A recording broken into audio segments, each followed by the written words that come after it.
I recently read the book The Talent Code by author Daniel Coyle. In 2008, author Daniel Coyle traveled the world to understand how a select few places on Earth seem to produce an extraordinary amount of talent.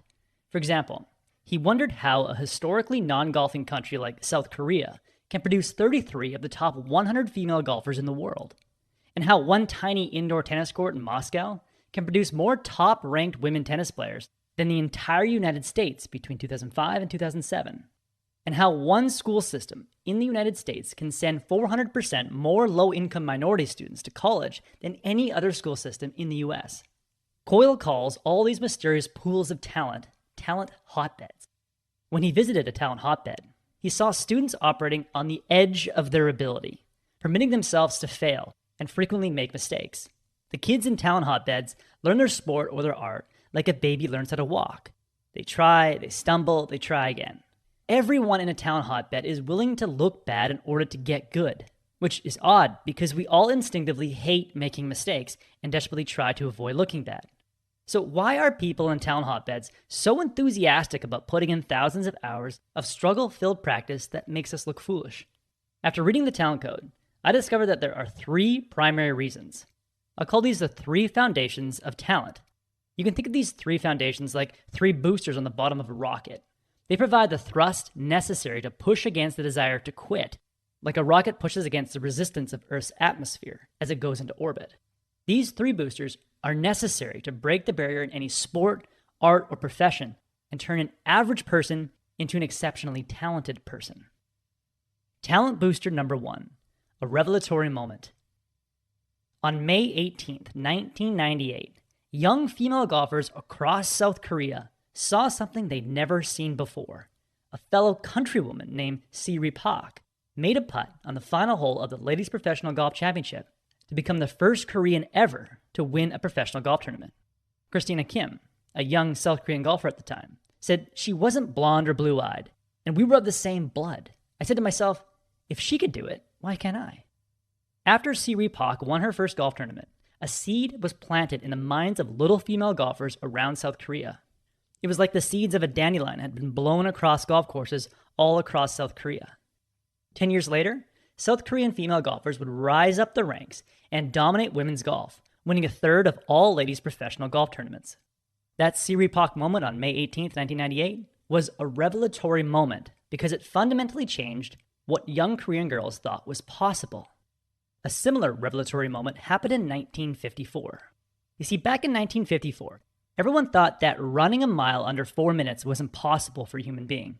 But then on the morning of August 7th, 1954, Roger Bannister did the impossible and broke the 4-minute mile barrier. In the months that followed, it seemed that runners around the world were suddenly more talented. Dozens of runners started breaking the 4-minute mile barrier, but nothing changed in the human gene pool. What changed was a belief that running a 4-minute mile was possible, and that belief was sparked by a single revelatory moment. Talent booster number 2, environmental reinforcement. At KIPP schools, where more low-income students go to college than any other school in America, students start visiting college campuses as soon as they're enrolled. A set of new 5th grade students at a KIPP school in California will go to USC, Stanford, or UCLA and talk with KIPP alumni who look like them and who come from the same poor background as them. After that trip, young KIPP students believe that even though their family doesn't have much money and no one in their family has attended college, they can be the first ones to do it. But the KIPP schools know that the belief from that revelatory moment might fade. So KIPP teachers remind their students about the dream of college at least 100 times a day. One KIPP English teacher says, "We say college as often as other people in other schools say When author Daniel Coyle visited KIPP schools, he saw that each homeroom is named after the college the teacher attended.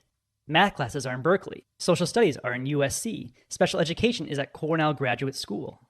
Even the lettering above the classroom mirrors inquires, where will you go to college? Every talent hotbed is loaded with environmental cues that reinforce the belief of what's possible and what's important. In the 1960s, Laszlo Polgar set out to prove that geniuses are made, not born. To prove this, he vowed to turn his unborn children into chess champions. Over the course of the next 2 decades, the Polgars raised 3 daughters in a home filled with chess books, multiple chess boards, pictures of famous chess players, and frequent conversations about chess. The environment signaled that chess was important, and the children appeared to pick up that signal.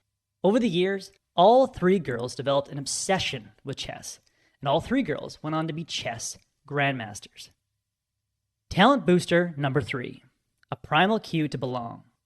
In the Polgar family, the youngest daughter, Judith, was by far the best chess player.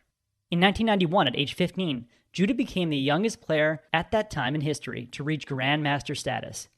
Based on findings in the talent code, her talent was a result of insanely hard work at a young age, and her willingness to do hard work was due to a primal cue that she was behind and needed to catch up.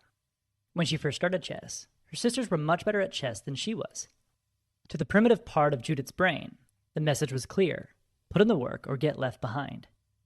This appears to be the same subconscious message that Olympic champion sprinters receive at a young age. When looking back at the fastest runners in history, author Daniel Coyle found that, on average, Olympic champion sprinters were 4th in families of 4.6 children. Coyle says, speed is not purely a gift, but a skill that grows through deep practice, and that is ignited by the primal cue that you're behind. Keep up. We all get primal cues to keep up and belong to a desired group, like our family, or an exclusive group that raises our status. Talent hotbeds use these primal cues and leverage our innate desire to belong, to motivate students to put in more work than their peers. Some hotbeds take it to the extreme. In the 1980s, the Spartak Tennis School in Moscow, the tiny indoor tennis club that created more top-ranked female tennis players than the entire United States, began their tennis classes with 25 7-year-olds. Then every second week, a Spartak coach would cut one kid from the group. If those little tennis players didn't struggle in practice and fight to stay on the team, they would get left behind.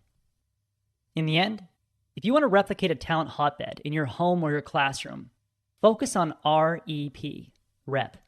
Notice when your child or student experiences a revelatory moment and adopts a new hero, like those South Korean golfers did. Or go out of your way to manufacture a revelatory moment like those teachers did at KIPP.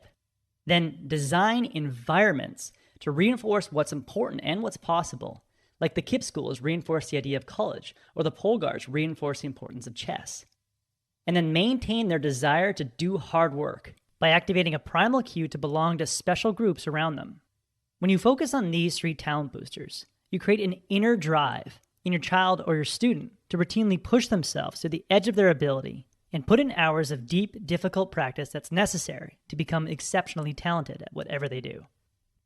That was the core message that I gathered from the Talent Code by Daniel Coyle. There are several fantastic stories in the Talent Code about how talent is grown, not born. I highly recommend this book for any leader, teacher, or parent. If you would like a 1-page PDF summary of insights that I gathered from this book, just click the link below and I'd be happy to email it to you. If you already subscribe to the free Productivity Game email newsletter, this PDF is sitting in your inbox. If you like this video, please share it. And as always, thanks for watching and have yourself a productive week.